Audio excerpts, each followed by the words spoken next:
You want to turn the...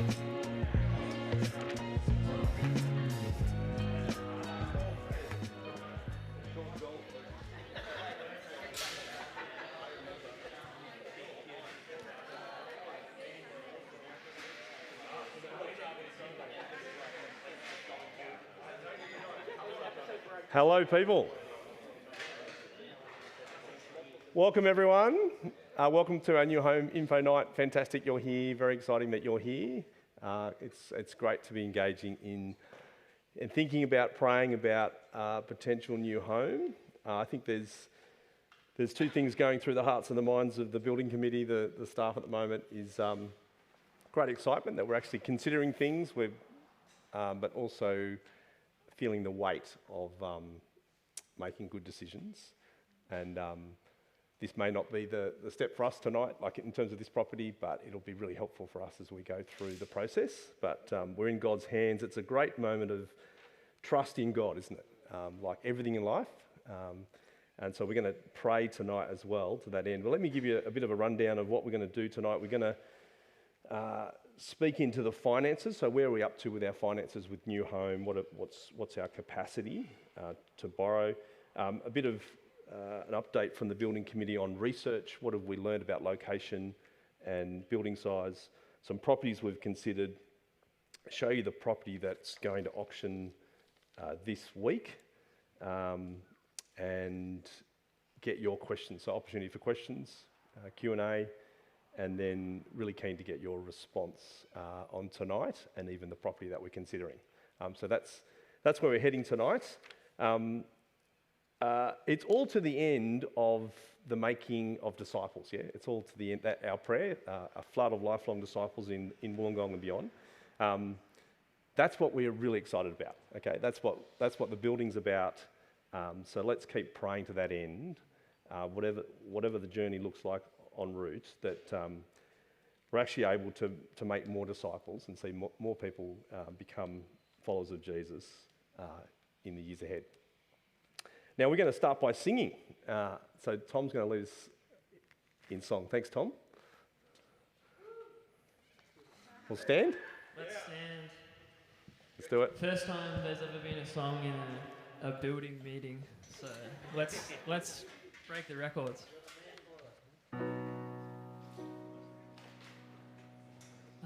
In light of what Michael said, all of what we do in church and this whole campaign is all for ultimately the making of disciples and the glory of God. So let's, as we sing, keep that in mind, and I guess together as one people kind of commit all this to God and just worship Him. So let's do that.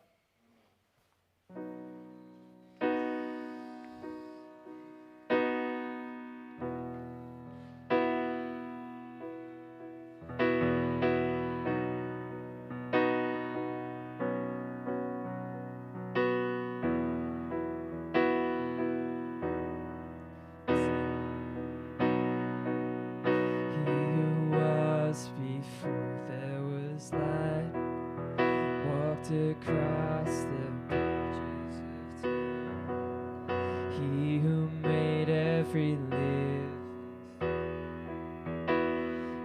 behold Him. He who heard humanity's cry, left His throne to wake as it shone. He became like the least of us.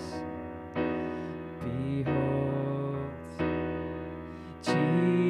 Jesus, Son of God, Messiah, the Lamb, the roaring Lion. Oh, be still and behold.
Take a seat.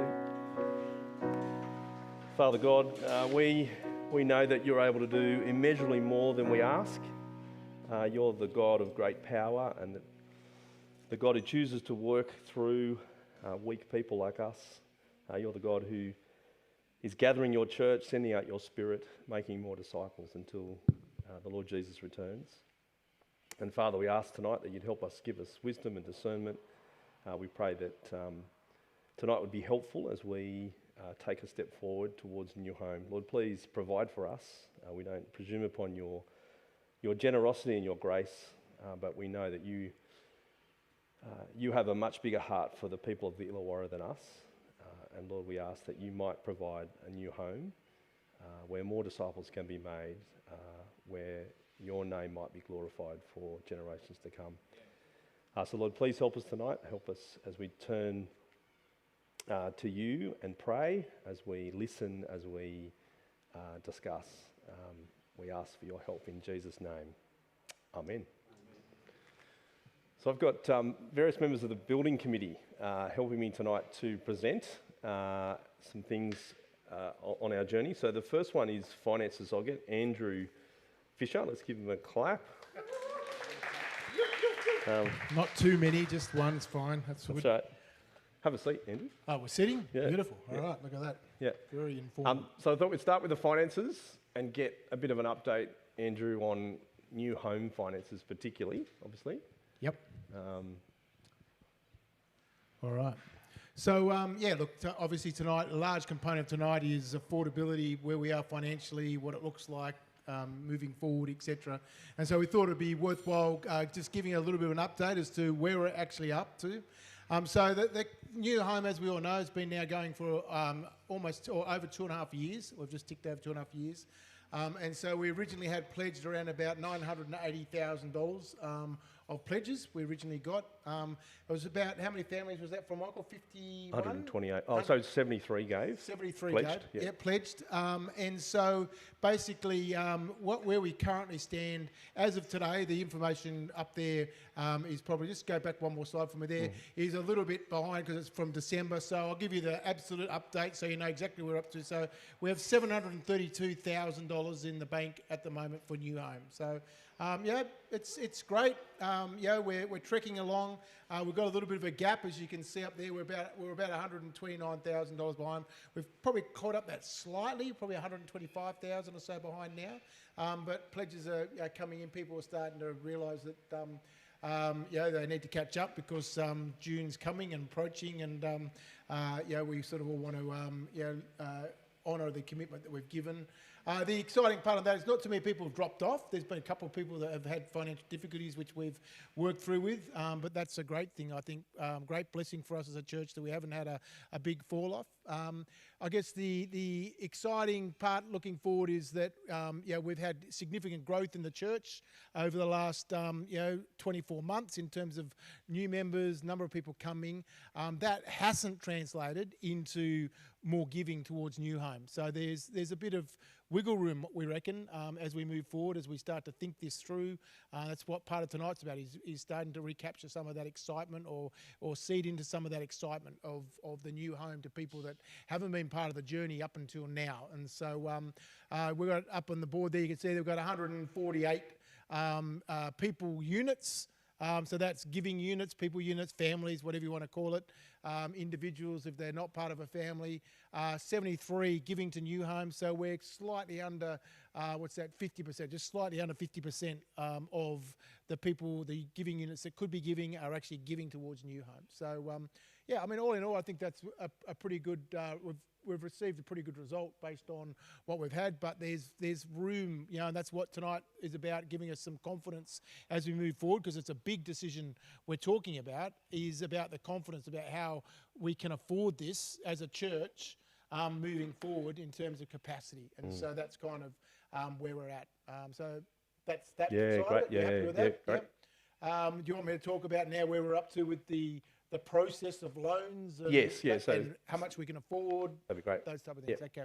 So we've had ongoing conversations with potential lenders. The general rule that we're getting back, the general guide we've been getting back is we can borrow up to about 70%. So when you go for your home loan, you got a 70% LVR, they call it, on your home, your mortgage. It's 70% of the value of the property they're going to lend you.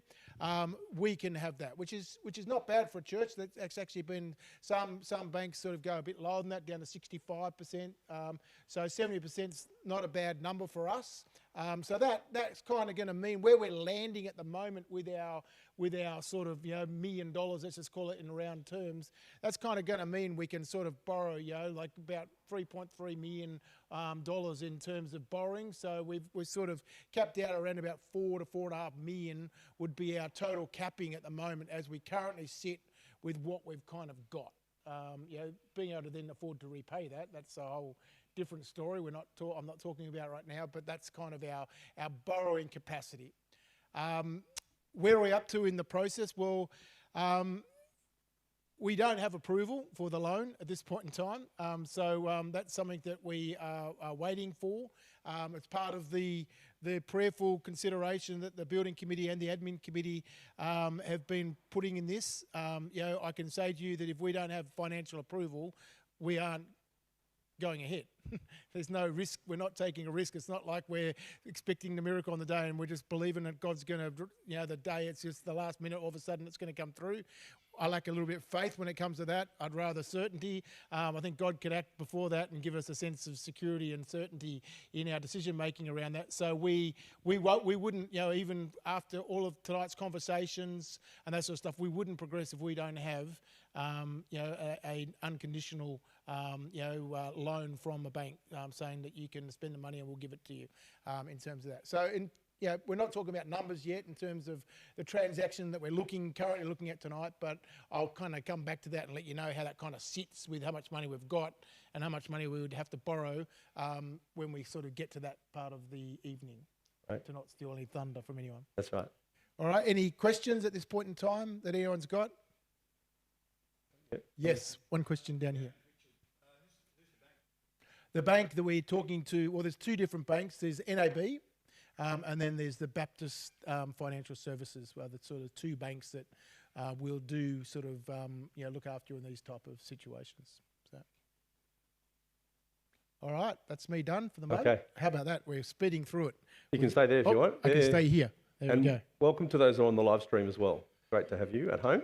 Can I just speak to some other research things from the building committee? Struggling to get that. Thank you. Location. So just a few things we've been thinking about for quite some time now in terms of location. So obviously, SALT's always been in the CBD, and this 275 Kira, here we are right in the middle of the CBD. You've probably noticed there's more and more 10-storey buildings shadowing us. So great, we're in a great location, but we're also in a very desirable location. The city's going to get bigger, and real estate is expensive. And so we will no doubt get less for our money if we're in the CBD. And is that realistic given the size of our church already and the size that we want to move to for the future? Is that realistic when we've got lots of kids and youth? Is that realistic with car parking? So all those kind of things. Question, is it realistic in CBD? But it's also interesting, is that actually the best place for us to grow a regional church? So we are a regional church. We've got people from the northern suburbs, not up Bullo Way. Obviously, Village Church captures a lot of people in northern suburbs, but centre, so northern suburbs, centre, and then south. Is CBD the best location, or is it actually better to be a little bit off from the CBD to grow a regional church? Now, just to get you engaged on that, where do you think, if we were to plot the centre of where everyone lives from our church, current membership, where do you think that point on the map might be that is the centre of all of us?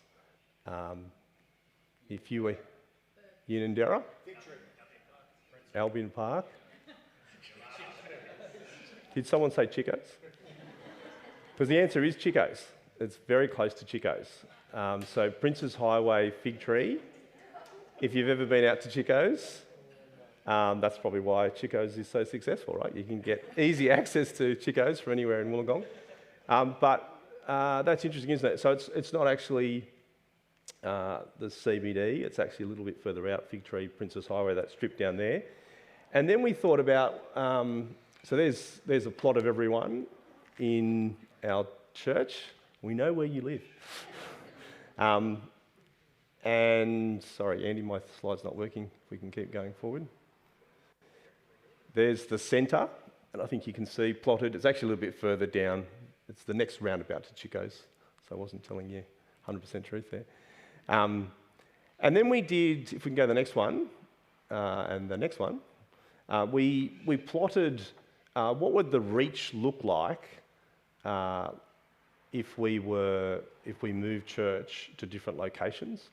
So I think you can see Old Bus Depot is just a bit further down from that roundabout that you saw, just a bit further down from Chico's. Means you don't compromise reach to the north, so it's just the same travel distance to those northern suburbs, but you do get more reach to the south. You increase your capacity reach to the south. Some other comparisons, Kembla Grange, where Bunnings is, has a massive reach. So I think, where's Jeff? These are 20-minute drive, is that? So a 20-minute drive from each of these locations, that's where what the map's showing. You probably need to be Bunnings at Kembla Grange to pull that kind of reach. Next slide, we've got a few more. You can see if you're in 200 Crown Street is the mall, effectively. So you can see it shrinks, so you don't reach as many with a 20-minute radius if you're in the mall, right in here, which is effectively where we are now. And then Port Kembla, as another experiment, gets you just as far north, but definitely compromises south. And part of the CBD in Port Kembla is that you've got to come into the CBD. You've got to go into Port Kembla, so that takes more time. Particularly for the CBD, that's probably only going to get worse as the city gets larger. So being a little bit further out gives you more reach. So that's something we've learned. It was interesting too, talking to Reach Australia. So people, a guy called Derek Hanna, who does this kind of thing across Australia, consults, is a consultant to churches about planting churches, where's the right location, all this kind of stuff. Most of the research comes from the United States, but it's actually a bit of a strategy to reach a city that churches who start in the city, often smaller, move out to a ring road or a larger arterial road to get a bigger space to grow a larger church more quickly. And then from there, they might even plant back into the city if the city's big enough, or they'll plant somewhere else along that ring road, 20 minutes down, a multi-site, like another site, another congregation or another church, and reach the city in that way. I'll keep going with a couple more. So just in terms of space, how much space do we need? So currently 275 is about 500 square metres. So we want to obviously buy something, build something that has more capacity for the future. So here's some numbers. Thanks, Andy. Yeah, sorry, I hope that's not too small. So we can fit about 130 adults per gathering. So that's the second column. At the moment, across 3 gatherings, that's maxes out at 390 adults, and kids is about 150 across 2 gatherings. It's probably pretty generous, actually. 75 kids per gathering at the moment is probably really pushing it. That's where we're at when we were at 10 a.m. So it's pretty full. We've looked at spaces between 800 and 1,200, only because we think that's affordable, and even that, it's is it affordable? That's the question. But that's 800 is kind of like, well, you probably wouldn't want to go smaller because you're going to all this effort, especially if you're building. You want to build capacity, but even at 800, you'd get 200 adults per gathering, which is 600 across 3 gatherings, and you'd fit 200 kids in the morning across two gatherings. And if you went to 1,200, you can see the numbers there, a lot bigger. Okay, so there's some of the things we've been thinking about, and actually mapping out space is obviously a certain number of space you need for an auditorium, and then you need almost the same amount of space for kids ministry. We haven't factored in things like we'd love to have a huge youth hall. We just don't think we've got the budget for it. So there'll be double up, even office space. It's some office space, but some dual use rooms. So we've really tried to scrutinise how can we get every use of every square metre for $1, at the same time thinking, here's my thoughts and prayers. I don't want to, 10 years' time, me or someone else go, oh, I wish we'd gone a little bit bigger, because we're kind of... Anyway, that's the thing, right? How big do you go? That's wisdom and in God's hands, but there's some of the numbers. That's about it for location and building size. Unless there's any quick questions on that. There is a time for Q&A at the end, but if there's any clarification questions. Quick question. Yep. Sorry, Ben. Sustainability, public transport access. Yes, we'll get to that. Yeah, that's one of our criteria. Accessibility. Yep. Sorry, just as a comparison, Michael, you probably don't know off the top of your head, that's fine, but do we have any idea, like other churches in the area, what square metres they are, just to help visually kind of see what's happening? Yeah, sorry, John, I missed your question. Yeah, so for example, how big is Big Tree? Like, do we have an idea, just comparatively, so we can kind of visually see how big other existing church spaces are? Oh, right, around Wollongong. Yeah, just so we can kind of see, Yep, okay, I'll give you... Here you go. This auditorium's 200 square metres. As you get closer to 1,200, or somewhere between that, you would probably be looking at 400 square metres. Does that make sense? Yeah? Yeah, I think that we know, like... Oh, For comparison, like Baptist total building size, like 1,000 square metres. yep. Their auditorium would be 350-ish. The Big Tree Auditorium would be 600 square metres just for the Yeah, auditorium. yeah. The whole land, that would be probably 2,000. 10,000 for the whole land. Yeah. Yeah, it's massive. It's only the second biggest church in Wollongong in terms of land area. Church of Christ is 30,000 square metres. It's huge. That's right. Yeah. Good. All right. Might get Rob up and just give you some properties that we've considered. It gives you a bit of a... Rob, come and grab a microphone.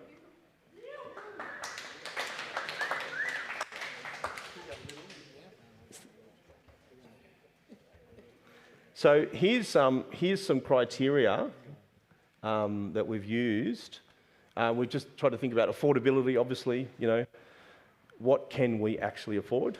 So coming back to the size of our church, the capacities Andrew talked about, loans, all that kind of stuff, setting budgets. Functionality, is this going to suit our ministry needs? Will this actually work for the ministry that we want to do, as far as we can see?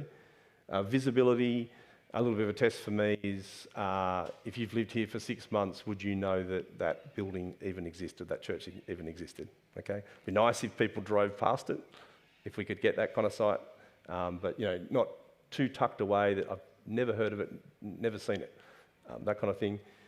Desirability is just in terms of the area. Is it a nice place to visit? What does that look like? Do people want to go there? That kind of feel. Accessibility in terms of convenience to get to, but also on-site car parking, those kind of access questions. Okay. The other thing that's not up there but became quite evident is the feel of the place as well. That's the other thing that we kind of like. Aesthetics. Yeah, aesthetics and Yeah. what salt feel in terms of the vibe. Yeah, that's true. Thanks, Yeah. Simon. The vibe, Yeah. the vibeability. Can we put that up? there, Jeff? Viability, that's Can right. we put vibeability, Jeff, on your thing? Where's Jeff gone? Yeah, that's a good point because there's sites you look at and you just don't feel we could make it into something that we would be happy with from an aesthetic point of view. A lot of older church buildings fit in that category, not that there are many around. But yeah, here's some live buildings. Thanks, Rob. And so just on that building type, church buildings that are existing are really limiting in terms of the functionality and the viability, if you like, of salt use. So I've had the unenviable position of talking mostly to the real estate persons around the joint, and it's been sensational to do that, let me tell you. Sorry to all those real estate agents that might be here. And so, yeah, flick through, thanks Andy, to the first one. Yeah. So we've looked at some lease options as well, just for those that might be a bit late to the game here. And lease options really aren't good for us, both from a long-term perspective as well as a cash flow perspective. So some of the numbers on that is about 130 a square metre for leasing, and if we do 1,000, that's 130k a year, and I think we're on something like 70k a year for this leased facility. So we've looked at that pretty exhaustively, but more so now we're looking for facilities. So 8 Fox Avenue was one that really took our interest. I think though it only had about 16 car park spaces, if that. It's pretty close to us, but you can see the number there, 2.82, got sold and very quickly, and it didn't have such a great frontage as well for us and visibility. But it's one that we didn't have an opportunity to go for, but that puts us in the ballpark. Land area 1672, floor area 810, and that's right on the lower limit from what we think we need to go with. So Rob, these are sold prices, so obviously we've budgeted on top of this for fit out. Totally. Need And to. so the fit out's a bit of a rubber band in terms of what we do need on the different facilities that might be available that are existing as to what to do with them. We thought though that Mitch and Dougie would be able to give us free work for a year or so that could cut the costs. We did not think that. Yeah, I think Antonia was pretty keen. And anyway, flick to the next one. Yeah. So I don't want to labour this at all. We looked pretty extensively at 15 Burley Street, which was the ex-Lutheran Church site, which went for 2.875, sold recently, leased to Hillsong, I think could be at the moment. And you can see the land area is 880, but the floor area is 360. There was a mezzanine up there, which was pretty useless. And as soon as Andrew looked at it, he started looking at digging a hole in the ground for a car park underneath and all sorts of things. So, I mean, I was quietly freaking out because I'm a bit conservative, but, you know, Andrew's not like that. But that was certainly not conducive to us in terms of the site configuration and width as well. So we looked pretty long and hard at what we could fit on that. Classic example of a CBD location, isn't it? Almost zero parking on site. Opposite a council car park, but a boom gate comes down on Sunday when WIN Stadium is operating. So you really hampered car parking wise. And so the council have quite strong restrictions on how many car park spaces you need for your expected attendance at these facilities, and it's a bit of a killer, but nonetheless, we're working through that. Thanks, Andy. Here we go, Tosties. We went for a bit of a wander out here, and I think the slide that Michael showed, which Jeff has done lots of work on, put paid to that, but it was a bigger space for a reasonable price, 4.4. Good land area, got some parking there, and the floor area at 1.2 thousand square metres would suit us, but it needed a fair bit of reconfiguration for that. But really interesting, isn't it? That notice the floor area is a lot larger and the land's a lot larger, and that's value you get at Port Kembla, right? Yeah, and so we also were attracted to Port Kembla as well because it's got a good vibe and it's got a growing population out there. And It's got a great vibe. Anytime I can walk to church, I'm in. so yeah, there was a couple that were actually pumping hard for that, but we put them away as... Thanks, Andy. Kenny Street in Wollongong. This was a TradeLink site, and again, pretty attractive to us. And were circumstances different, we might have been able to do something a bit more with a bid. But land area, a little bit too small, car parking spaces limited, the floor area good, and some degree of refurbishment, but also a reasonably attractive site on a corner block. So we're trying to talk too about parking off street as well, but council doesn't want us to talk about that too much before we actually address the car parking requirements from council off the bat. There could be other car parks that we could use, like we do at Salt here, but that's an example of where we go to pretty quickly for a decent building in this area. Yeah. So this is just down the road, right? Very close. But suffice to say, this kind of thing doesn't come up very often, right? Yeah. In fact, this wasn't available to us really because it had 5+5 year lease on it. Yeah. And so someone occupying commercial lease, that's what you're buying. You're buying with tenants, right? Mm. So that's not, we're not waiting 10 years for the tenant to get out. But it's an example of the price, location, some of the issues. And this is not to say too that you guys might know someone who's philanthropic in the community who actually do want to sell us something at a reasonable price. And I mean, that's not a joke, because just down from there is the Office National office, and I know the guy that owns it, so I bumped in there and had a chat with him for a while, and he was not interested at all, but he's been given lots. I should have had Karen there, that would have been much more enticing for him. But it was good to have a conversation with him, and he's had lots and lots of offers for that site because it's a pretty valuable site and it's a pretty big site as well. But he wants to keep it as a legacy for his family, so go him. Yep. There was, we don't have a slide for it, there was another one in Unanderra. There's been a few, I think, like in the factory area. Do you want to speak to those? Only insofar as we've looked at a lot of industrial sites as well, and they're very expensive these days, and they're usually small, and so you've got to do a fair bit of work structurally to see whether you can get a building area of 1,000 square metres, and again, parking's limited, so you have to talk to adjacent neighbours, and we've talked to, I think, 3 people in either Wollongong and or Unanderra in those industrial estates as well, and Stefanu, your mate, I think? Harry, yeah, I've had a couple of good conversations with him, and he's in the warehouse and industrial unit space, but nothing pops out. So I'm on the wait list for a bunch of people, but they're, for the size that we want, pretty expensive. Yep. And then there are other sites that are at the back of an industrial area, and so even if they might be the right area, they're not exactly prime location in terms of visibility, so that there's the compromise.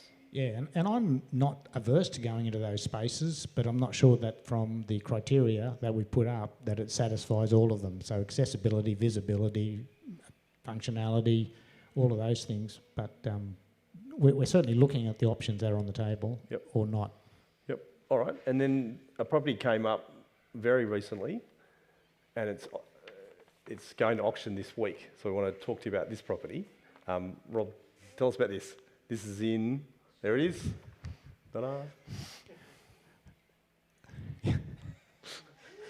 I can't believe how Michael and Jeff have done such a great job of locating the perfect location for us. And anyway, this could be God's hand. So Michael and Andrew and I, with Simon there, I'm not sure, we bumped into this site and had a good chat to the real estate agent. So it's 2,400 square metres, it's pretty flat. It's got a church already on it. So it's got already that council approval per se for the use of the land. It's zoned correctly. The floor area is unusable for us. It is not heritage listed. What do you want to say about... We're not really stoked on that building, okay, that's there. So if it's not there one day and God allows us to buy it, don't get too upset about that. So some people have suspicions about knocking down churches, but we want to build them. Yep, that's More right. than that, we're not one of them. We want to see disciples, not churches. So it's an attractive site. It does have some issues for it. Just before we get to those, understand the positives. So position. Yeah, that's what I'm going to. Oh, is it? Sorry. Oh, mate, position. Yep. I've been talking to the real estate agents, mate. the building itself is not heritage listed, so we've seen the solicitor's report on that. Existing place of worship, and we can do stage development on this site potentially. So it is a block of ground. That scares me a bit because I've built a house and that's not a church, and there's lots of things to do for that. But this is an opportunity. That's a possibility. Yeah, I was just interested. It is on that strip that we identified where we are centred and where we get good reach. So position is quite good. Well, I think we're learning that it's got an existing place of worship. Now, Simon can talk more to this in terms of what does count. Now, you might buy the TradeLink site, but they may not give you use for a church, a DA for it. So this has already got place of worship use. Pre-existing, so that is a plus, okay? As Rob mentioned, it does give us an opportunity to stage development and stage our funding. So, you'd be effectively buying this and then raising more funds for a build. So it's a two-step thing rather than purchasing a property in existence. Yeah, I'm going to steal a little bit of Andrew's thunder here if he's going to talk to it, but putting money into a block of ground rather than in the bank is a much better proposition for us because we're losing ground on our investment by not having it in some form of investment. We don't want to jump too early, but we also want to try and stay with the market if we can as well. So an opportunity like this, if it suits and if it's God's hand in it, then that could also slow that process of devaluing our investment. Just a quick question. I'm sure we all know and love the Princess Highway, but where is this on the Princess Highway? Okay, good question. Yes, it is opposite the old bus depot, but you probably don't know where that is either. It's that map we showed before in terms of the roundabout just south of Chico's. It's 10 blocks down, 10 houses down from that roundabout. Gibson Road is the closest cross street. So do people know where the motel is on that roundabout? Yep. Mate, I've got to tell you that if God chooses to do something with this block of ground for salt, that area, if there's a storm, it'll have a little halo rainbow all around it. Mate, it's like Saint Central.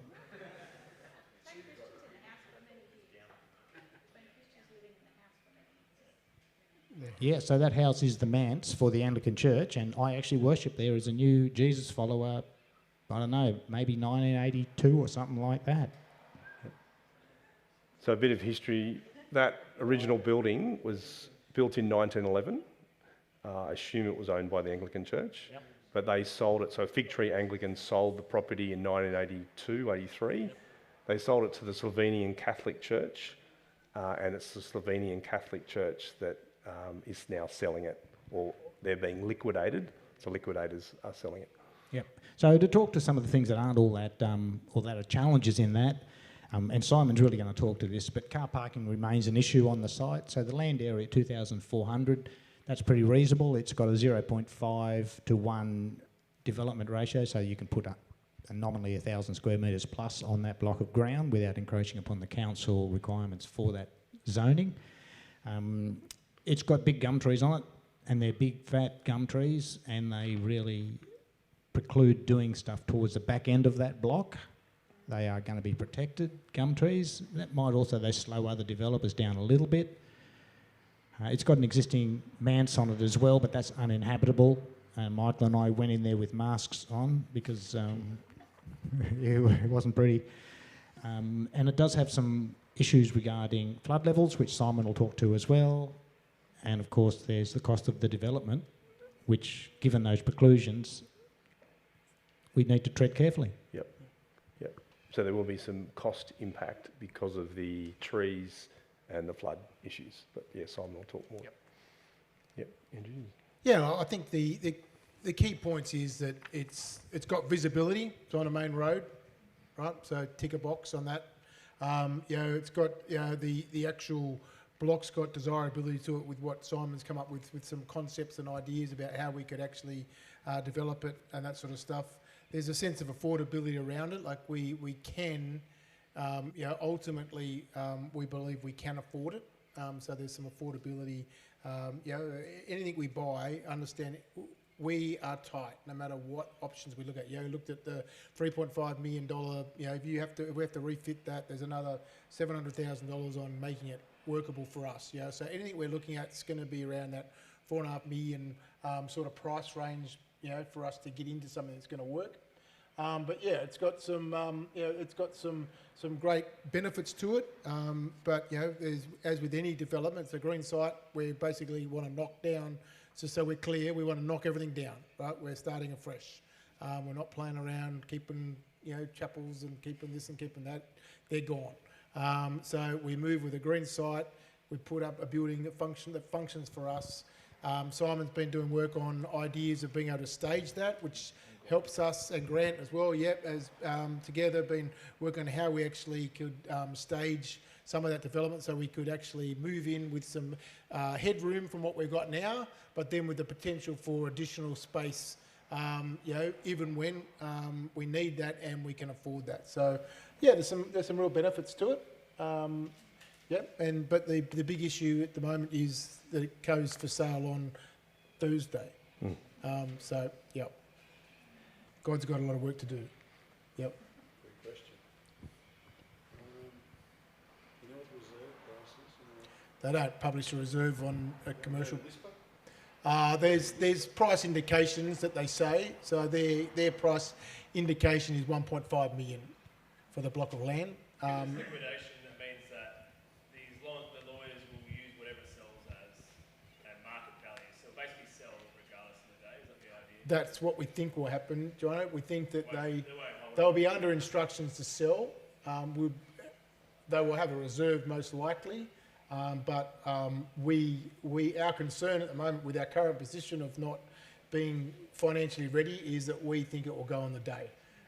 So that's why we're pushing hard to try to get ourselves set up and capable of bidding on the day if we can, because if it stalls at at a lower price, then we think that it's going to sell. So we're praying into this. The indications from Simon and Grant and even myself when I first went and did the numbers, back of envelope numbers, we actually think the block's actually worth probably $2 million in reality. So we're praying into God's miracle in a lot of ways, because we as a group, we're talking about it now in terms of numbers or not. When are we talking about numbers? Well, we're going to talk about later. Later, you can talk about later, but we'll tell you later. That's Yeah, right. yeah. But we've worked out what we think is affordable for us as a church at the moment, and we think that that's what we should go with. And if we miss it, we miss it. That's not a God thing. If we get it, let me tell you, it's going to be a God thing for sure. Yeah. And just to repeat from the very outset of this process, the responsibility of being, in a sense, stewards of what happens with the money pledged for Salt New Home is a very heavy thing for us to bear. And so most of the robust conversations when it comes to finances are about making sure that we don't do anything that's dumb or irretrievable. And that's the good thing about this potential, is we should, if it comes in at a good price, be able to come out of that square or better if it doesn't turn out to be the block of ground that God wants us to be having a church on. Yeah. Just a little funny aside. I know of three developers that aren't bidding on it because it's got a church on it, and they wouldn't knock a church down.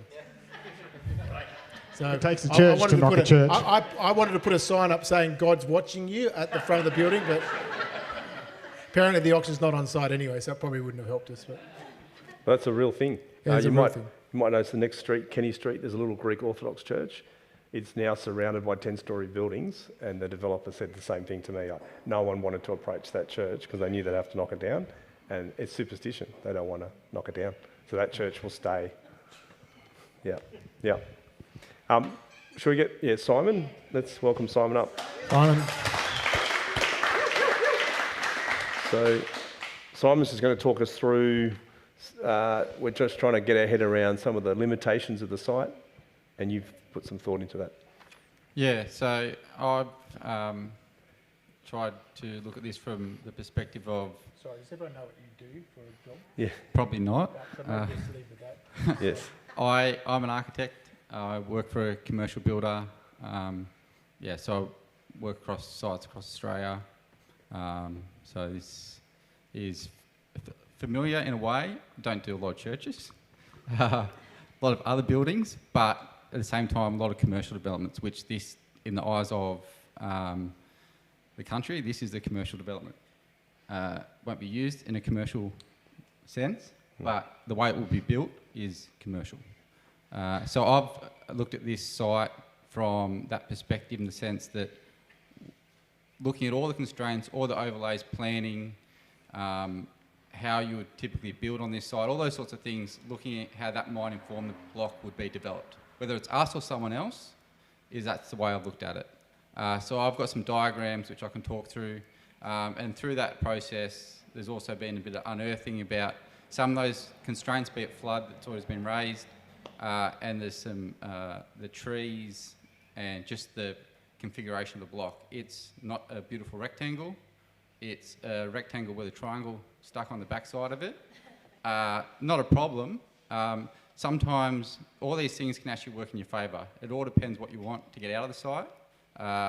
And what will come through in these diagrams is the flooding, is that all sites do lend themselves to something, whether it be, you know, apartment blocks, a church, a childcare, small, low-rise residential. They typically, yes, the planning overlay informs that as well, but also the block size, location also dictates that too. So I've been looking at it, okay, if we were to hypothetically go to auction with it, try to win it, who are we competing against? Who else sees value in this? If no one else sees value in it, that's good too, if it still works for us. So we can go to some of the slides. Well, this was AI, I think. I don't know who generated these, so I can't take credit for this. we just wanted you to have a different look until... Yeah. Yeah. Yeah. But you can see just even from those images, like if you were to take a fresh approach, knock something down and build a purpose-built building is... Sorry. Oh, thanks. It's like counting with the telly remote. We're waiting. We're waiting. Something meant to happen.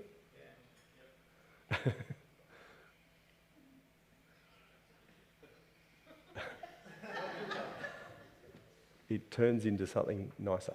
Oh, here we go. There you go. It's a shed. It's a pretty shed.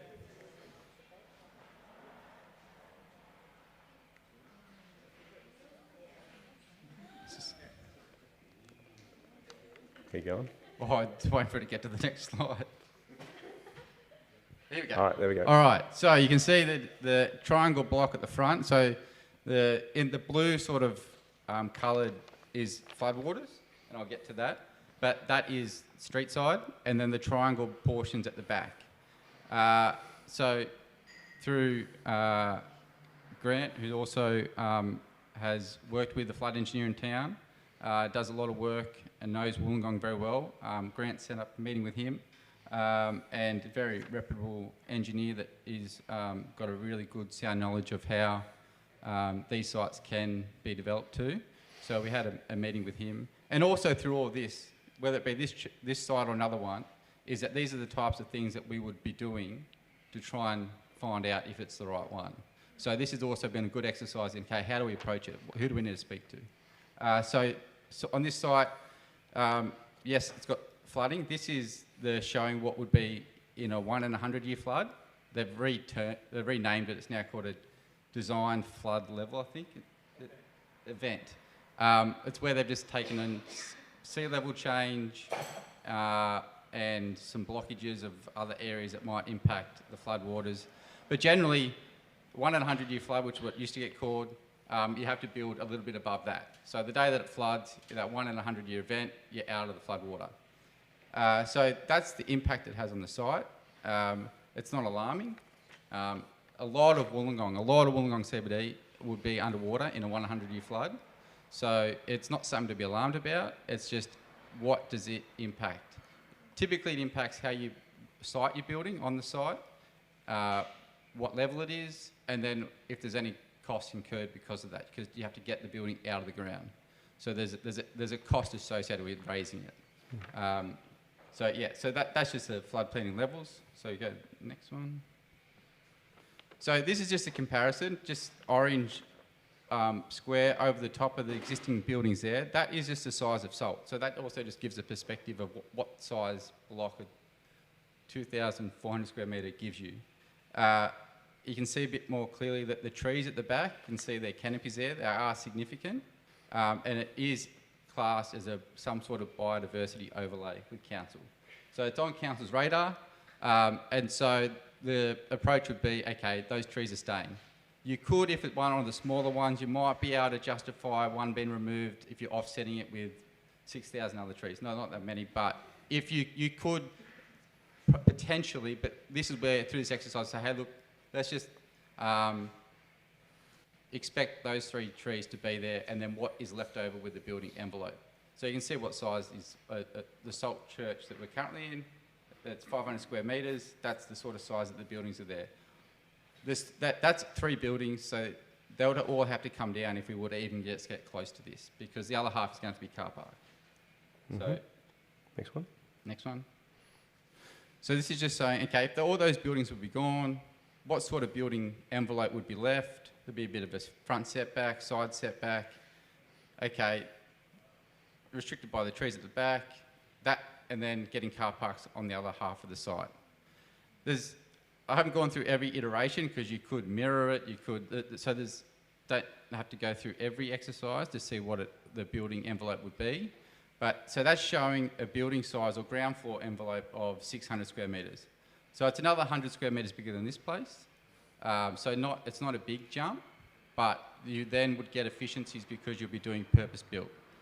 So how your entry works, how your exit works, how your layout is, and then also it'd be having a bigger mezzanine. So this currently has 130 square metres, roughly.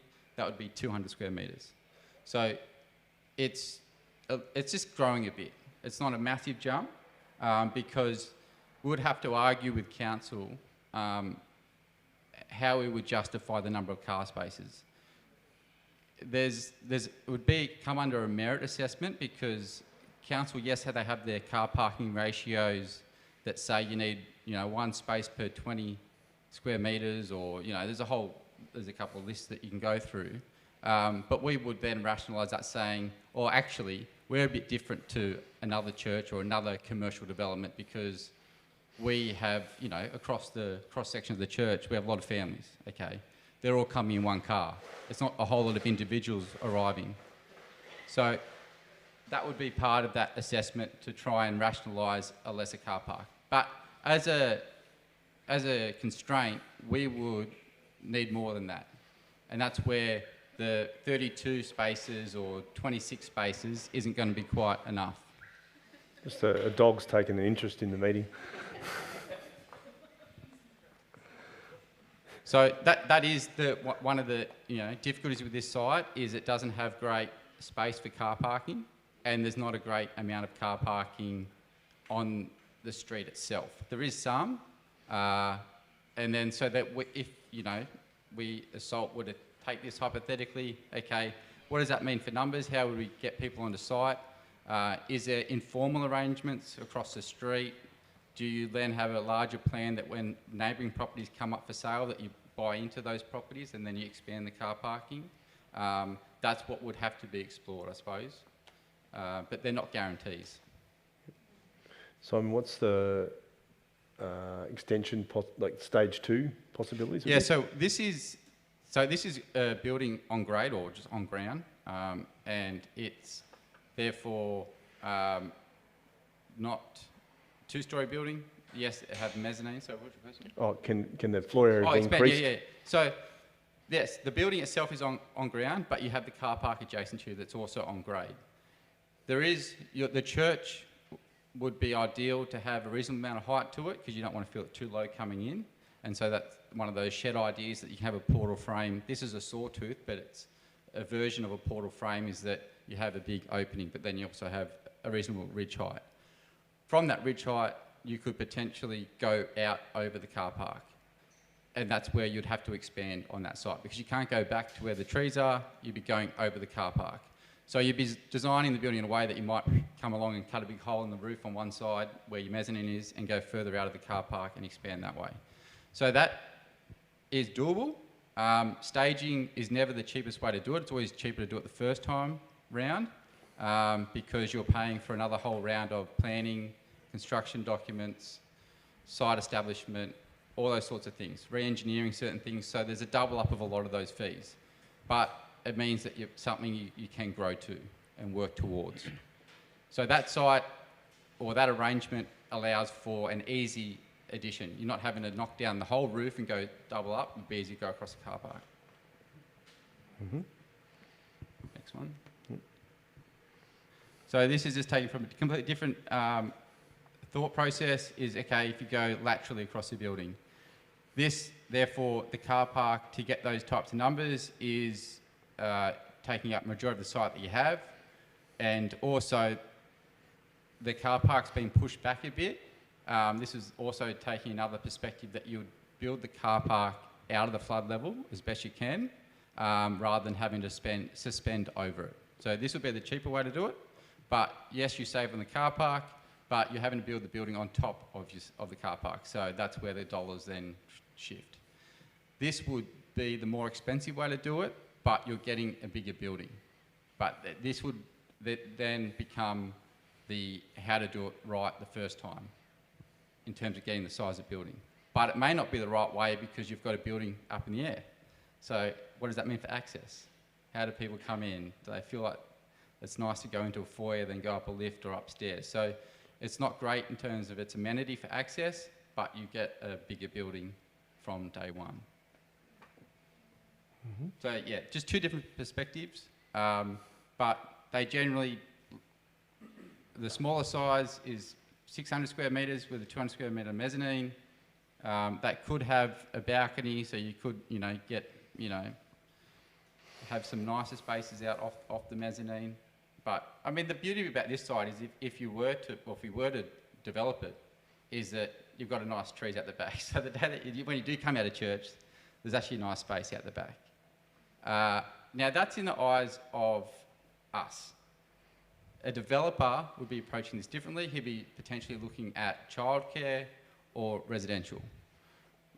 And with the residential, you'd be looking at most likely subdivision. So how to divide the site up to get smaller residential blocks on the site. It's hard for commercial buildings because they're big chunky things, where in smaller residential things, they're really tight, small, efficient buildings and can go up easily.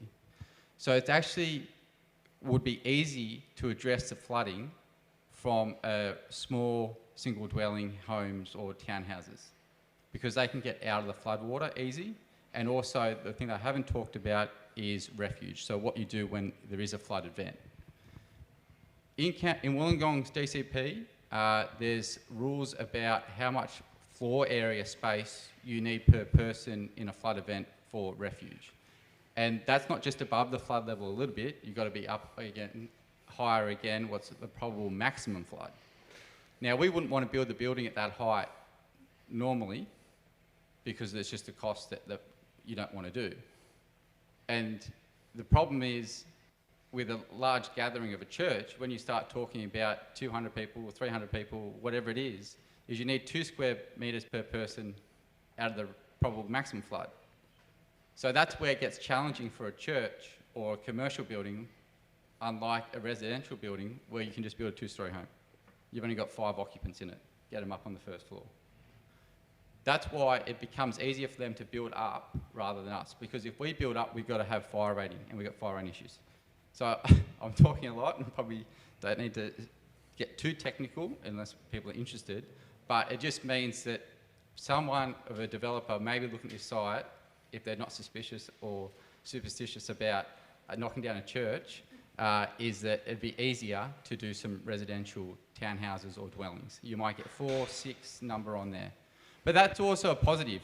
If at the auction it does go for a smaller price because someone doesn't want to knock down the church, and we knock down the church and we find out we can't afford to build the building we do, is we'd have to look at plan B if we were looking to develop the site in the sense that a DA for residential or something else to then reap our money or make a profit.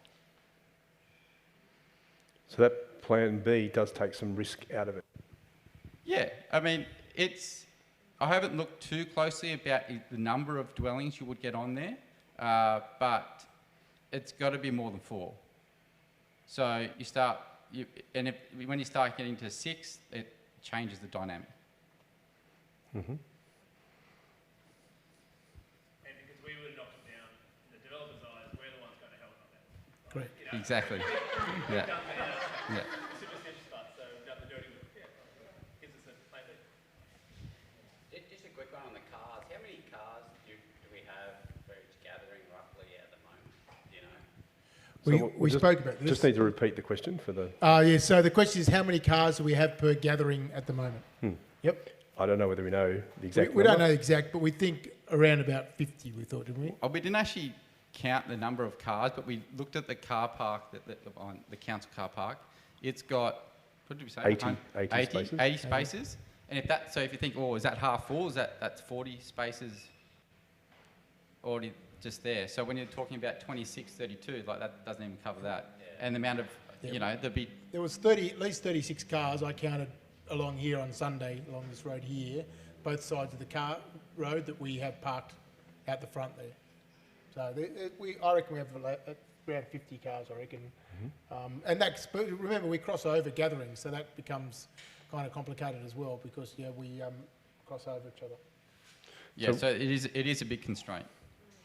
And one of the things we've talked about on the committee is there's the number required for council, and then there's the number that we want for our ministry, which is a larger number, right? Yeah, I mean, we can massage the numbers to get council to be happy, but are we actually really going to be happy with it?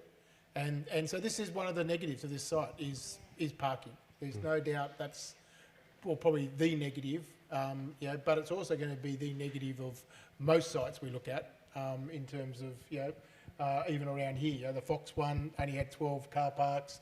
The other one's got 16 car parks. Car parking is always the issue wherever we look. It's always going to be a problem. Car parking is always going to be an issue for us on site. Yep. It's just what we're near, Yep. and that they can supplement it. This site doesn't have a great, or doesn't.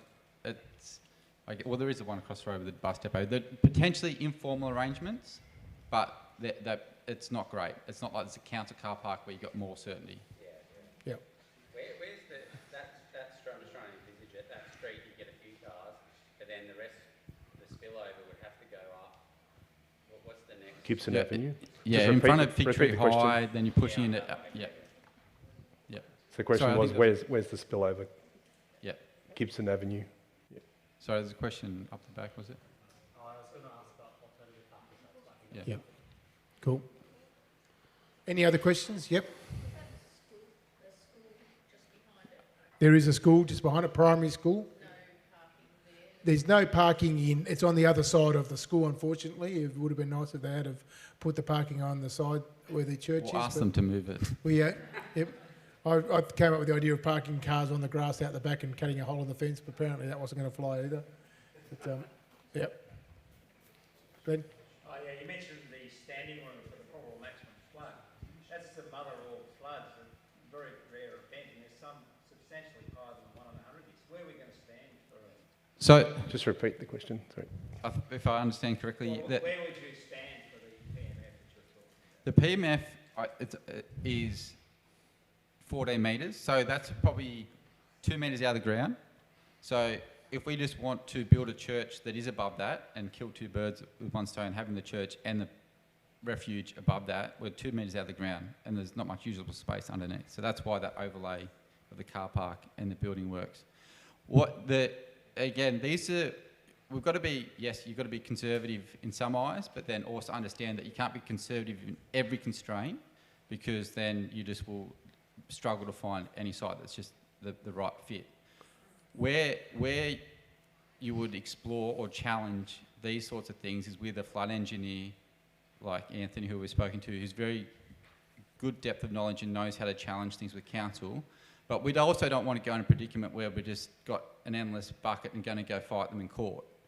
But there would be a way of either doing EVAC plans, justifying it maybe in other avenues where you could get them off-site in a safe, or get us off-site in a safe manner, or be under a roof cover somewhere but not in the building. They could be at the back of the block. Maybe not this site because they don't have that space, but you could approach it in another way and have that discussion with council. There is also the option, Glenn, where you can actually have a plan which says that if it's forecast for that event to happen, then we close the church down for that weekend. And that's something that would be written into the rules that if it does, Michael makes the call on during the week to say there's forecast for 1 in a 100-year flood and we're closing the church this weekend. We get our kayaks out and go kayaking. Yeah, plenty of warning. Yep. So there's ways to mitigate around it. I'm assuming we explored like parking across the road, those random kind of derelict. Yeah. So I've spoken to the guys that own the bus depot. That's the biggest one across the road. So they've got a DA in for approval at the moment to put a shopping village in there, which would be fast food outlets and a few other things. Now that can help us with parking, but also not help us with parking. But you know, how long is that going to take? They're open. They're very open to short-term options, but you know, you couldn't say it's going to be there for 5 years or 10 years as we progress our plans out. We could build a church on their property. We could take our church and just put it there. Maybe then they'll let us park there and they won't knock it down. That's a good idea for us. Just kidding. It's all right, everyone. Just making sure we're all still awake. Yeah, so there's not a lot you can do, sort of with that sort of surrounding area. It's tough. Jeff. In terms of the time frame, are we thinking we buy it on Thursday, we're in new building on Sunday, the following Sunday? Like how long do you think it take? Extra 2 weeks, I think. When I said miracle, you're thinking big there, Jeff. That's great. God's just going to poof. It's like, who needs a loan when you've got God, right? No, well, the timing is really, it's probably going to be, a year of planning and thinking and getting reports and talking to councils and all that sort of stuff. So it's definitely going to be a year or so before we would even, I think, be in a position to start moving forward from there. That would be the sort of the general consensus in terms of timing. Yeah, council is always a hard one to pin down on timeframes. They're always getting dragged through the mud in the media, but they are slow. But it wouldn't be any shorter than 6 months. Could drag out to 12 months of a development of this size. This is, a new build, church arrangement. When you start then, well, what's the timing of a fit out? So some of those other sites were fit outs. The approval process is going to potentially be much quicker. There would be a change of use, but there could even be a change of use that's done through a C2C application rather than going to council. So the fit out just generally is going to be a lot faster, but there will be some re-engineering and some design work to get there, but it would be much quicker. But that could still be 6 months. So, but the potential for council to delay it is probably more likely than not. So you're looking at 12 months for a DA. You probably need to get 6 months just to even get mobilised to get into a council submission. So there's a year and a half, best case. And then there's the whole, the other side of it. You've got a DA, and then you go, okay, this is yippee, this is fantastic. And then the reality hits of, okay, are we seriously going to go through with this? Because there's another round, another wave, and so it'd be, engineering, detailed engineering, that is, really getting stuff ready for a construction certificate, or structural engineer, civil engineer, the list goes on, or getting ready for site start. And you've also then the procurement. Okay, who's building it? Is it? And then that some of these, I don't know. I haven't been the one speaking to the banks, but each bank is a bit different. Some banks might want a project management firm. They might want be happy with some other arrangement, being someone else project managing certain things of the job. There's a whole lot of things to navigate along the way. And then a year to build? Yeah, I think that's at least a year. Yeah. So 2 to 3 years would be really a realistic plan, somewhere around that 2 to 3 years. An update on when council kick us out of here or nothing? On this side here? Yeah, no, nothing Well, the council, yeah, we do. I can tell you that council wanted to give us a longer lease this time than last time. So that tells you a little bit about where council's at with this site. What was the last one? 3 years. So we got longer. Yep. And the plan is definitely to start work, like if we were to get that property, start work straight away. In terms of you wouldn't move in and No, yeah, we wouldn't use the site for church. We would stay here and we'd do the planning on that site and work out what we can fit, make sure it works for us. If it doesn't, then we'd flick it. And if it does, then we'd progress from that on, that plan. The buildings aren't usable or sold. And also it's a disruption anyway of we move in there and then we want to start building, what do? So you just got to take the pain when the pain's there, which is you've got your green site, build on it, and then when we're ready, we all move from here. Otherwise, you're going to end up with double moves. You're going to move there, and then you're going to move somewhere else, and then you're going to move back there. That's traumatic. Just interested on the vision part of it, and obviously that's 2 to 3 years, and I understand real estate in the Illawarra and how challenging that is. But size-wise, I suppose if we're looking at building something that's the same size as here, with less car parking, I suppose, for future growth, and trying to see what the church is going to be in 3 years' time, we're filling up 3 services. Like, would the idea be to go to 4 or 5 services to handle the growth? Because I don't know how. Well, yeah. And how's that on that? Yeah. So, question about vision, future, capacity. So, even the smaller size 800 does give us more space and would give us a bigger auditorium, but not massively bigger. Yes, I think it is definitely 3 gatherings. 4 gatherings pushes us, I think, on a whole other level. And so I think my view would be that we wouldn't go there if we didn't need to. There's also, if you get to a size of a church of 500 or 600, you're actually in a really good capacity to send out a group to do another congregation, maybe further into those southern areas, those growing areas of, planting other congregations to grow that way. But also with 800 square metres, I think the plan or the hope would be that we could actually make it bigger. But then back to car parking.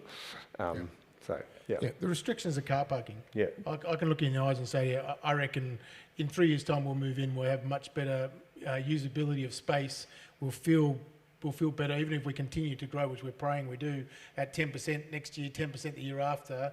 Even with those numbers, we'll still have room to grow, but the parking is the issue, absolutely. Yep. And we've looked at underground parking.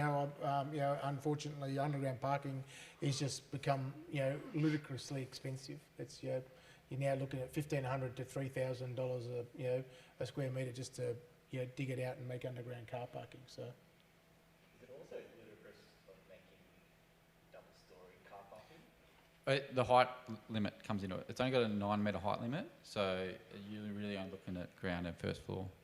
Yeah. With Victory Anglican being next door, they're a huge church in the world. How's that going to go with our growth strategy? They've got all the ministries. Yep. Yeah, that's a great question. So, question about Victory Anglican being just around the corner. Those that don't know, they're in Gibson Avenue, very close. I think we are 2 very different churches. And so the reality is we're 2 churches, 2 regional churches in the same city, I think reaching different kinds of people. So I'm not too concerned. But I think we'd want to have a conversation with them about as always, we're in partnership with you. We're not competing.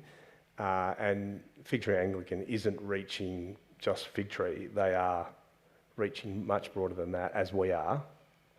But I think we'd continue to be quite different, both in our ministry but also our building. That's why the viability was so important as part of the process, because we are different in terms of the vibe compared to them. Yeah. It's something we spoke about, in terms of part of the conversation. Yeah. And it is something we're going to have to continue to think about. I mean, I've got good relationships with all the senior ministers in Wollongong. Wherever we move, we're going to be closer to another church in Wollongong. At the moment, we're really close to the Baptist and St Michael's and the Presbyterian. Also on this site, we'll be close to Church of Christ as well. They're a smaller church, but we'll still be close to them. Up the back. Question about the serviceability of the loan. So Yep. If we got 700,000 Yep. and we buy it for 1.5, so that's another 800,000.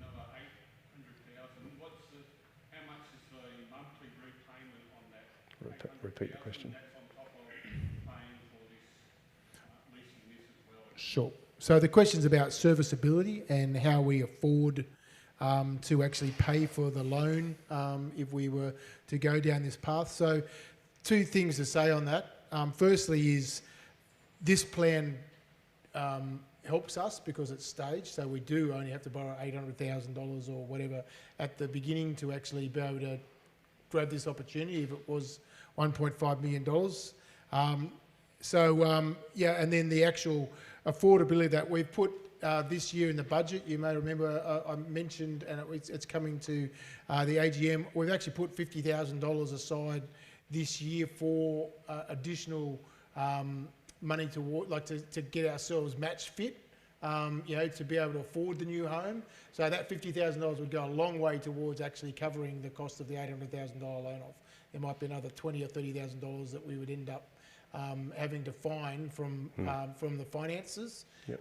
But we're pretty comfortable that that's a doable thing on top of the current lease. I think if it was $3.5 million, if we were going to buy the whole new property right now, like a $3.5 million or $4 million property, we'd be having a different conversation. That would be less affordable for us. I think the other thing we've been thinking about is we'd hope that if we did get this property, it would really engage a broader group of people at church to get on board with New Home. So as the figures showed before, it's about 50%. So there's lots of people who haven't jumped on yet and didn't have that opportunity 2.5 years ago, but this would, I think, kickstart some, hopefully more New Home giving. Yeah, some good conversations around how do we reduce that 800,000 pretty quickly.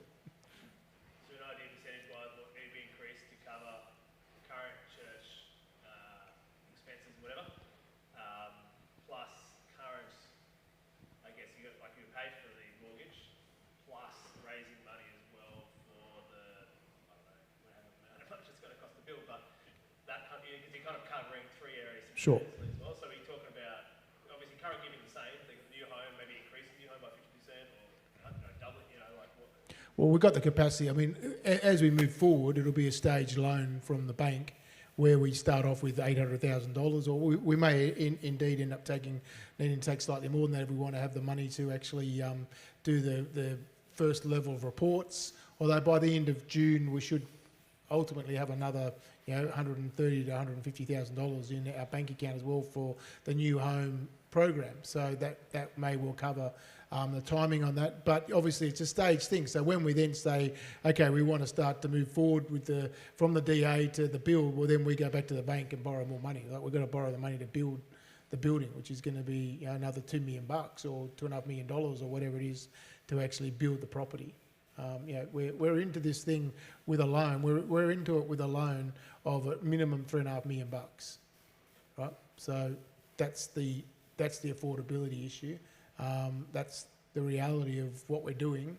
Unless someone's got a sugar daddy that we don't know about yet. If you do, please, by all means, love to meet them. But well, so to get to be ready to build in a year and a half, hypothetically. Yep.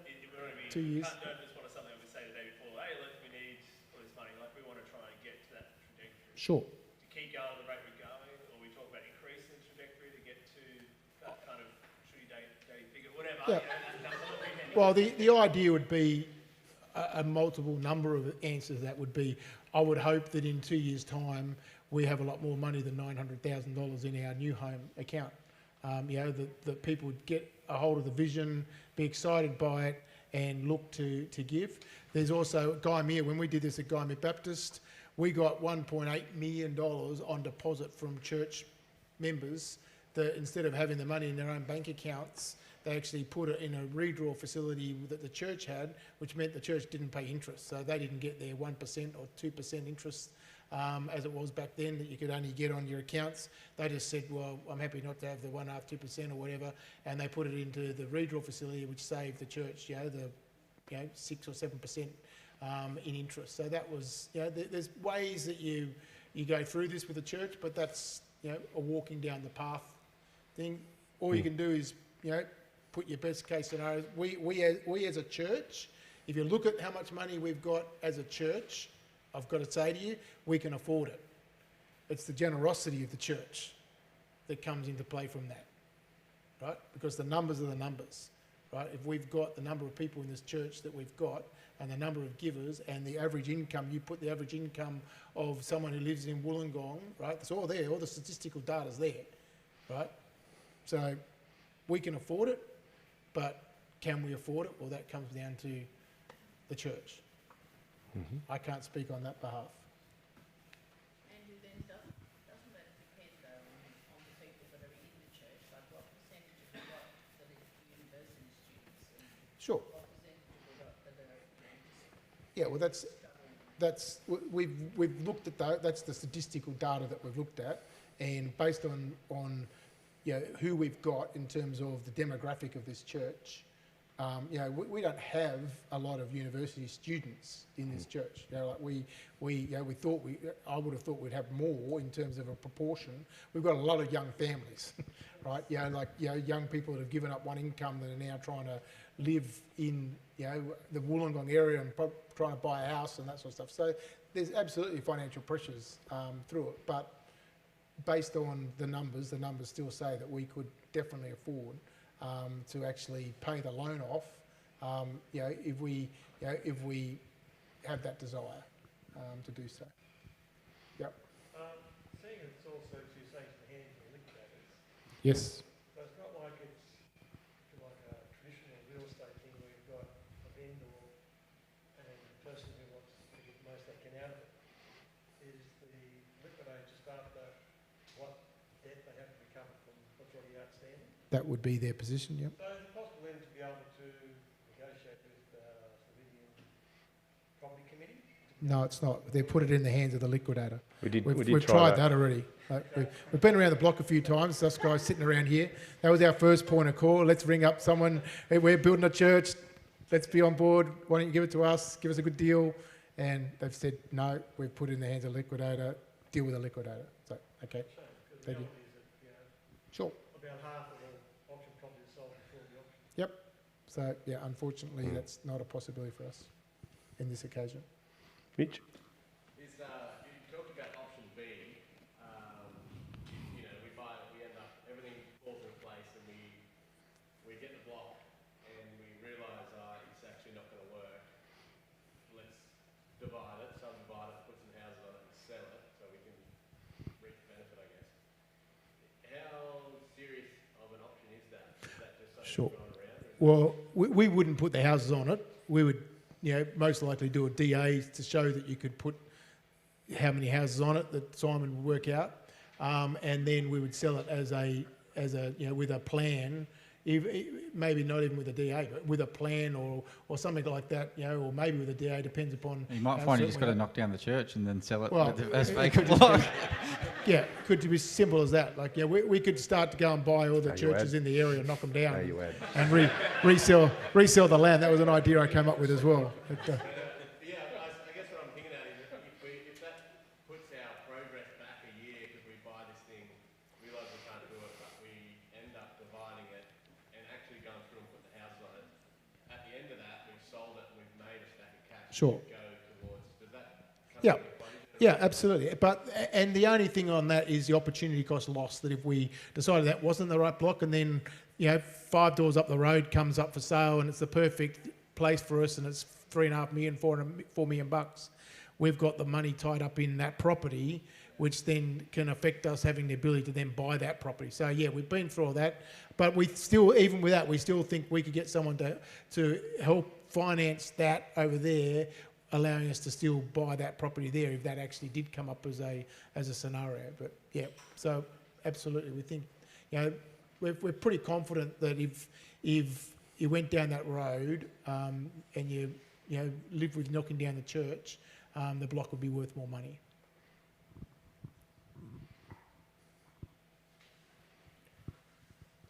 Any other questions? Other questions? Yeah. Yep. That's a good one. So if we were to get it, do all the plans, get it ready to build, would that kind of, would you anticipate that would be like another campaign, raise money?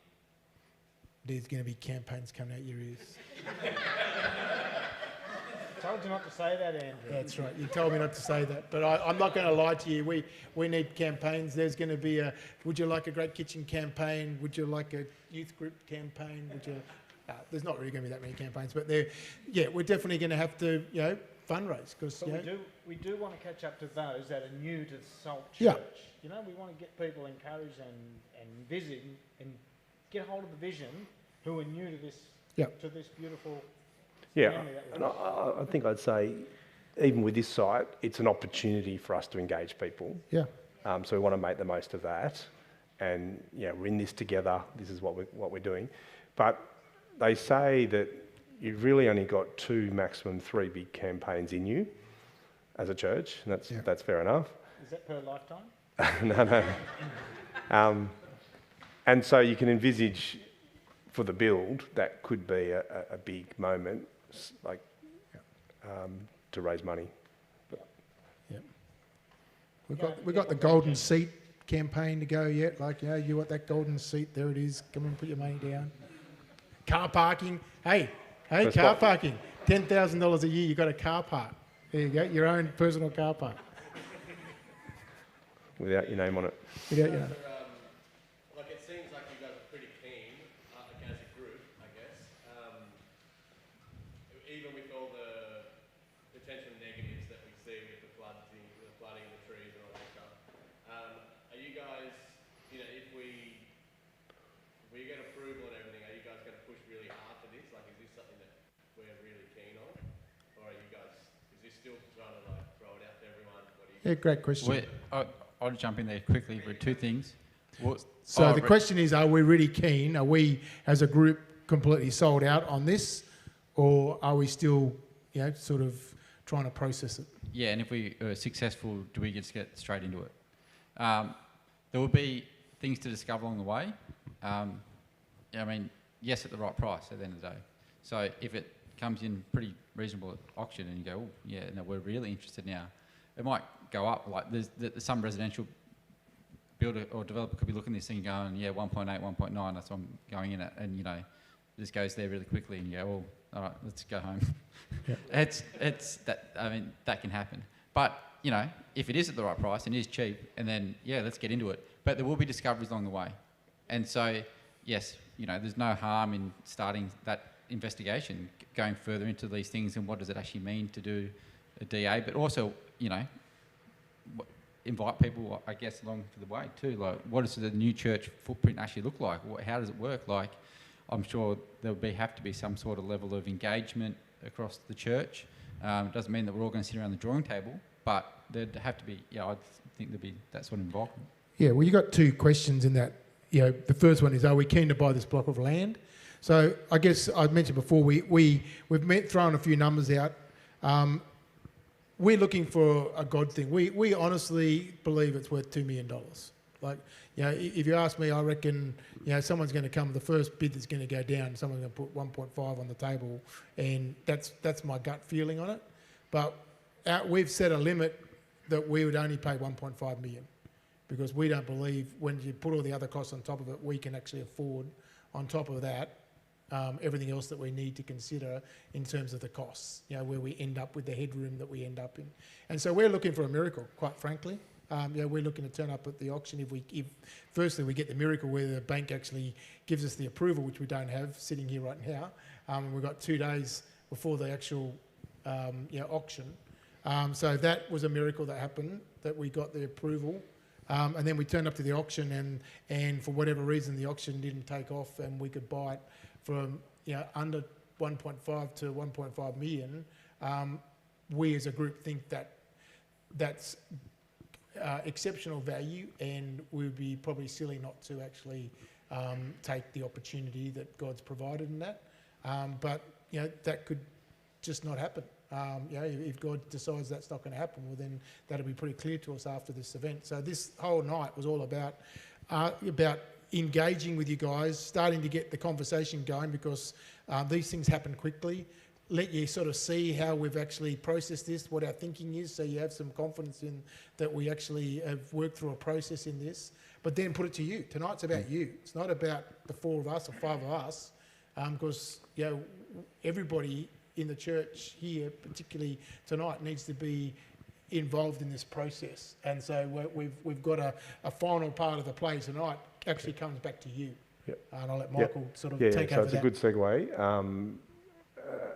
100% all of that, but we don't want to progress without some feedback from you. So we've actually designed a response card for you to fill out, because we would like to get that feedback from you whether you think we should proceed.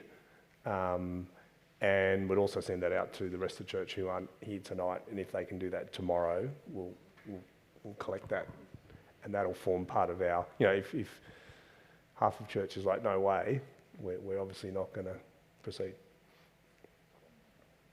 I had one quick one, another one. I just had a question from someone message that's watched it live stream. Phone a friend. Yeah. That phone a friend. Is how much consideration in that, rough drawing that, we've laid out is kids space and youth space? Is there any consideration of that just yet, or is it just like, this is the floor space we can deal with? A significant amount of... Have you met Fiona? Yeah. There's been a significant amount of thought gone into the kids' space. So, I mean, we understand, and Michael in particular and the pastoral team understand the value of the kids' ministry, and that's a significant... If we were just building just an auditorium just for our church, that'd be simple. But we're not. We know that we're the amount of space we're putting aside to make sure that we've got room to grow that market. That's part of our market. Is very important to everybody involved. That's right. Yep. So lots of thought. Jeff, yep. I just want to add in as well, the building committee, the admin committee, and the leadership team at SALT have all met to discuss this property. Thank you. We're all aligned in exactly what you were stating before about for the right price. Yep. Tickets to go up. Yeah. So it's not just the building committee. The admin committee's been involved in this, and the pastoral team's been involved in this process. Yep. Yes. How long did you say council have extended this lease for? We could sign the lease. We're not going to, because we want to have flexibility. But we could sign for 5 years. We'll take another 3-year lease, just to give ourselves a time. Because if we take a 5-year lease and we do this, then we've got to find someone to take over our lease for 2 years, which is a financial impact on us as well. So I don't think, McCabe Park's not going to be developed for a while. We know that, but this building is still not purpose-built for us as a church. So it's, when do we eventually make that choice to actually move to something that is us and is our church? So, yep. It seems like a lot of time and effort that goes into all this. So, on behalf of Salt Church, thanks that you guys are actually doing it. Thank you.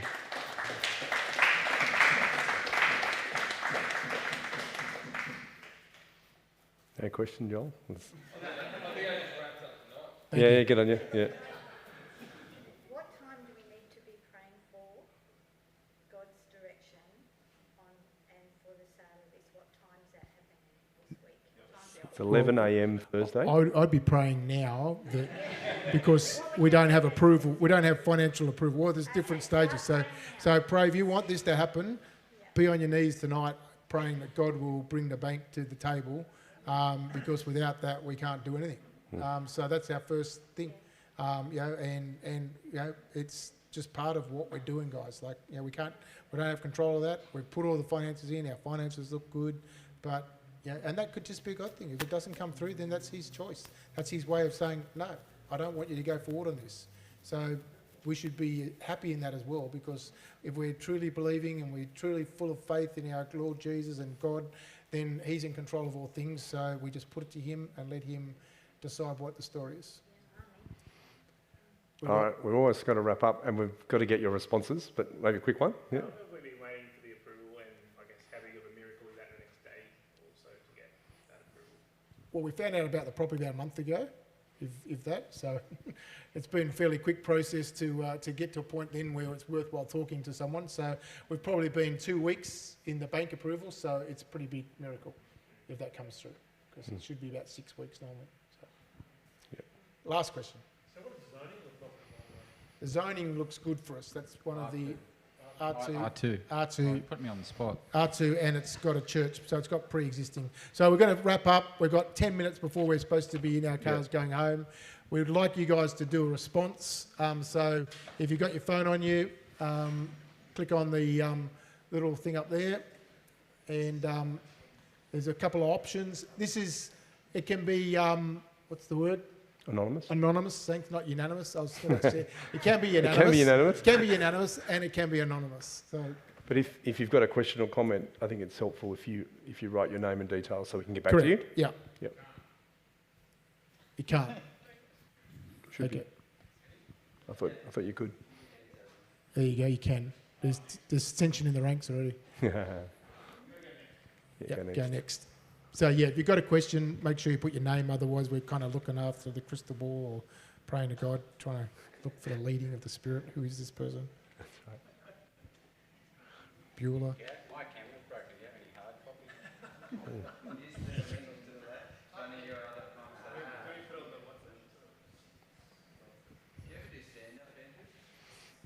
Sometimes.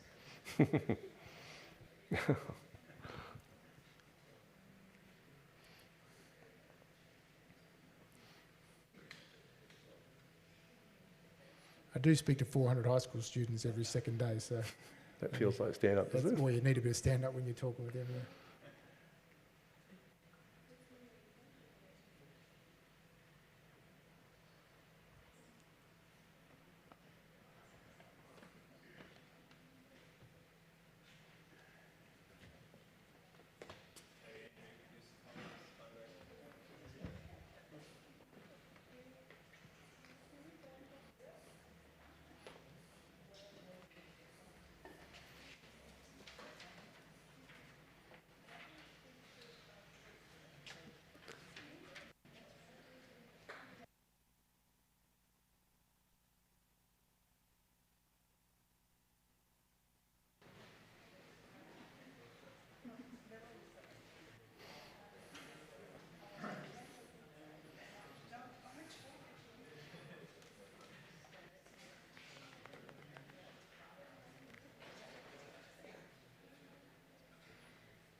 Oh, yeah. Should wrap up the live stream now, you reckon?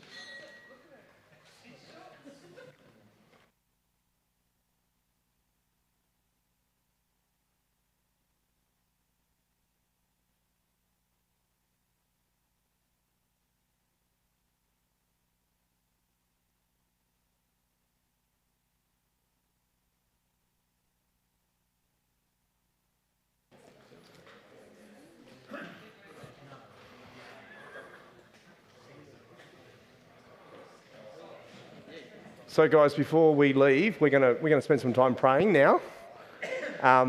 We might say goodbye to those people on the live stream, and you'll need to pray at home and make sure you fill out your response first. But we've got some mics, so we'll send the mics around and let's pray together, asking God for His help and guidance, giving thanks to Him for what's happened.